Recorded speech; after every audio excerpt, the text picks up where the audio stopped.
Hello అండి. ఇప్పుడు మాట్లాడబోయే topic వచ్చేసి నిన్న కేజ్రీవాల్ ఢిల్లీలో జనతా కా అదాలత్ అనే ఒక బహిరంగ సభ కండక్ట్ చేసి అందులో బీజేపీకి ప్రధానంగా ఒక పెద్ద ఛాలెంజ్ విసిరారు. సో బీజేపీ మిత్రపక్షాలు అధికారంలో ఉన్నటువంటి 22 రాష్ట్రాల్లో మీరు ఉచిత కరెంట్ ఇవ్వగలరా ప్రజలకి అని ఒక ఛాలెంజ్ విసిరారు. అండ్ ఇప్పటికి మేము ఒక బెస్ట్ 6 స్కీమ్స్ ఇంప్లిమెంట్ చేసాం, 7th స్కీమ్తో రాబోతున్నాము అనేసి ఇంకొక స్టేట్మెంట్ ఇచ్చారు.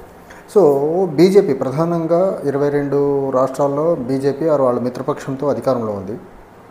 ఇలాంటి క్రమంలో అక్కడ ప్రజలకు మీరు ఉచిత కరెంట్ ఇవ్వగలరా, లేకపోతే డ్రింక్ ఇవ్వగలరా అని ఒకటి అడిగారంటే దాని వెనకాల ప్రధాన ఉద్దేశం ఏంటంటే రేపు జనవరి అండ్ ఫిబ్రవరిలో ఢిల్లీలో అసెంబ్లీ ఎన్నికలు జరగబోతున్నాయి. సో ఈ క్రమంలో కేజ్రీవాల్ ఆల్రెడీ మద్యం కేసులో జైలుకి వెళ్ళి బెయిల్ మీద బయటకు వచ్చిన తర్వాత ముఖ్యమంత్రి పదవికి రాజీనామా చేసి ఆతిషీని అక్కడ ముఖ్యమంత్రిగా కూర్చోబెట్టి ఆయన ఇప్పుడు ఎలక్షన్లు మళ్ళీ ఎలా గెలవాలి అనే దాని మీద ఆయన వ్యూహాలు రచిస్తూ ఉన్నారు. ఈ క్రమంలో బీజేపీకి అన్ని రాష్ట్రాల్లో, అంటే బీజేపీ పరిపాలిస్తున్నటువంటి 22 రాష్ట్రాల్లో మీరు ఉచిత కరెంట్ ఇవ్వగలరా అని ఒక ఛాలెంజ్ ఎందుకు ఇచ్చారంటే, ఇప్పుడు ఢిల్లీలో మనం చూసుకున్నట్లయితే వివిధ రాష్ట్రాల నుంచి అక్కడికి వెళ్ళి సెటిల్ అయిన వాళ్ళు ఢిల్లీలో చాలా ఎక్కువ మంది ఉన్నారన్నమాట. ఈ క్రమంలో అన్ని రాష్ట్రాలకు సంబంధించిన ఓటర్స్ని తన వైపు తిప్పుకునేదానికి, అట్ ద సేమ్ టైం బీజేపీకి దూరం జరిపేదానికి ఒక రకమైన బోల్డ్ అండ్ ఒక అగ్రెసివ్ స్టేట్మెంట్ ఇచ్చారు. బీజేపీ మీరు 22 రాష్ట్రాల్లో మీరు పరిపాలిస్తున్నటువంటి మీ కూటమి ప్రభుత్వం ఉన్నటువంటి రాష్ట్రాల్లో ఉచిత కరెంట్ ఇవ్వగలరా అనేసి. సో కేజ్రీవాల్ ఒక ఉచిత కరెంటు మీదే డిపెండ్ అవుతారా రేపు రాబోయే ఎన్నికల్లో అనుకుంటే కాదు. కేజ్రీవాల్ అక్కడ ఢిల్లీలో ముఖ్యమంత్రి అయినప్పటి నుంచి విద్యా వ్యవస్థలో సమూలమైన మార్పులు తీసుకొచ్చి ఇన్ఫ్రాస్ట్రక్చరల్లీ చాలా అడ్వాన్స్ చేశారు ఢిల్లీ ఎడ్యుకేషన్ సిస్టమ్ని. తర్వాత ఢిల్లీలో ఏదైతే మొహల్లా క్లినిక్స్ ఉన్నాయో one of the successful scheme Mohalla clinics అనేది. తర్వాత ఢిల్లీలో ఫ్రీ పవర్తో పాటు 200 litres of free portable water ఇస్తున్నారు యూసేజ్కి ఎవ్రీ హౌస్ హోల్డ్స్కి.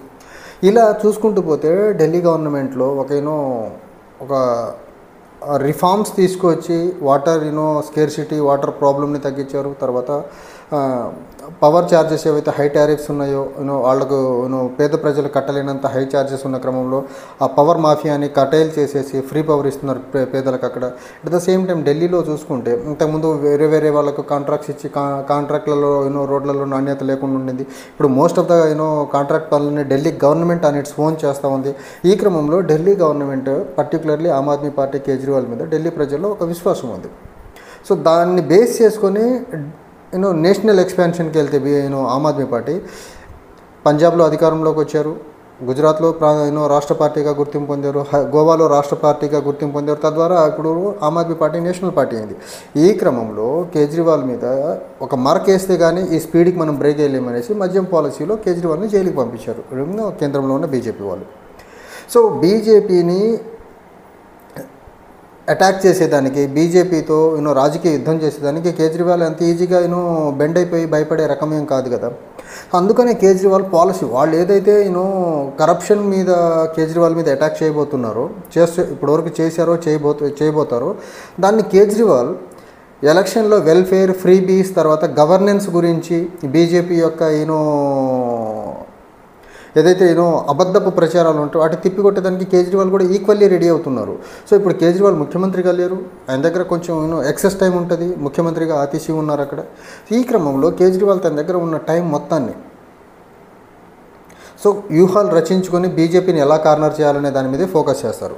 అండ్ చూసుకుంటే గత 2 ఢిల్లీ అసెంబ్లీ ఎన్నికల్లో కేజ్రీవాల్ చాలా క్లియర్గా బీజేపీని ఆల్మోస్ట్ 2 అసెంబ్లీ ఎన్నికల్లో 2014లో అవనివ్వండి, 2019లో అవనివ్వండి, జరిగిన 2020లో జరిగిన ఢిల్లీ అసెంబ్లీ ఎన్నికల్లో బీజేపీకి ప్రతిపక్ష హోదా రాకుండా ఓడించారు అక్కడ.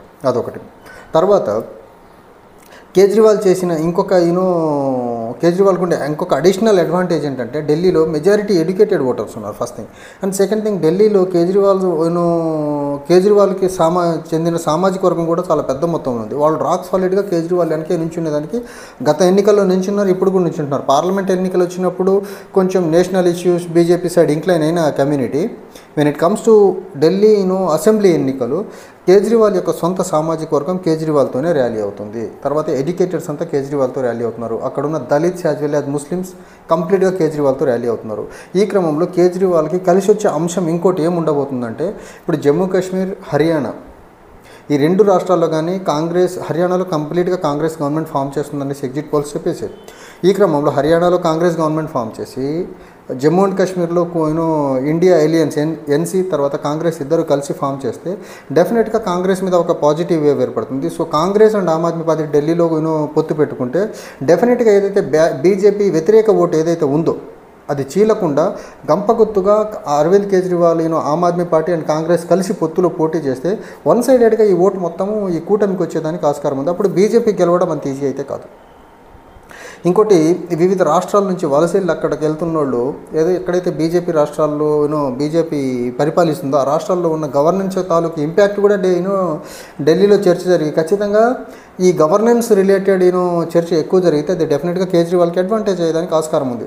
ఈ క్రమంలో ఒక క్లీన్ ఇమేజ్తో ఉన్నటువంటి కేజ్రీవాల్ మీద ఒక మద్యం పాలసీలో జరిగిన ఒక కుంభకోణం అనేసి ఒక మరకేసే ప్రయత్నం చేసిన దాన్ని మెజారిటీ ప్రజలు విశ్వసించట్లేదు. ఎవరో బీజేపీని చాలా బలంగా మోసేవాళ్ళు, ఆమ్ ఆద్మీ పార్టీ ఎదుగుదలను ఓర్వలేని వాళ్ళు దాన్ని ఒక స్కాండల్గా చూస్తున్నారు. కానీ ఆమ్ ఆద్మీ పార్టీని సపోర్ట్ చేసేవాళ్ళు లేకపోతే ఇంటలెక్చువల్స్ అయితే దాన్ని పెద్ద సీరియస్ స్కామ్గా అయితే చూడట్లేదు. అది కేజ్రీవాల్కి ఎంతో కొంత కలిసి వచ్చే అంశము. ఈ క్రమంలో కేజ్రీవాల్ విసిరినటువంటి ఛాలెంజ్ ఏదైతే ఉందో 20 రాష్ట్రాల్లో బీజేపీ మిత్రపక్షాలతో అధికారంలో ఉన్న రాష్ట్రాల్లో మీరు ఫ్రీ పవర్ ఇవ్వగలరా సామాన్య ప్రజలకు అనేది బీజేపీ ఎట్టి పరిస్థితుల్లో యాక్సెప్ట్ చేసేదానికి ముందుకు రాదు. ఎందుకంటే బీజేపీ జనరల్గా పార్టీ పేద ప్రజల యొక్క శత్రువుగా చూడాల్సిన పార్టీ. ఎందుకంటే పేద ప్రజలకు ఏదైనా ఒక వెల్ఫేర్ పరంగా బెటర్ స్కీమ్స్ ఇచ్చేదానికి బీజేపీకి మనసు ఒప్పదు. అలాంటి క్రమంలో కేజ్రీవాల్ చేసినటువంటి ఛాలెంజ్ని బీజేపీ యాక్సెప్ట్ చేసి ముందుకు వచ్చేదానికి ఛాన్స్ అయితే అస్సలు లేదు. ఇంకోటి, ఢిల్లీలో ఇప్పటివరకు ఏదైతే ఆమ్ ఆద్మీ పార్టీ నుంచి వెల్ఫేర్ స్కీమ్స్ ద్వారా లబ్ధి పొందుతున్నారో ప్రజలు, అవన్నీ బీజేపీకి ఓటేసి అవన్నీ వదులుకునేదానికి కూడా ఢిల్లీలో ఉన్న ప్రజలు కూడా సిద్ధంగా లేరు. సో ఈ రెండు ఆమ్ ఆద్మీ పార్టీ కలిసి వచ్చే అంశాలే. సో ఖచ్చితంగా నేషనల్ క్యాపిటల్ ఢిల్లీలో జరగబోయే అసెంబ్లీ ఎన్నికల్లో బీజేపీ, ఆమ్ ఆద్మీ పార్టీ కేజ్రీవాల్ యొక్క వాగ్ధాటిని, కేజ్రీవాల్ యొక్క స్ట్రాటజీస్ని తట్టుకొని నిలబడడం బీజేపీకి అంత సాధ్యమైన పని అయితే కాదు. Thank you.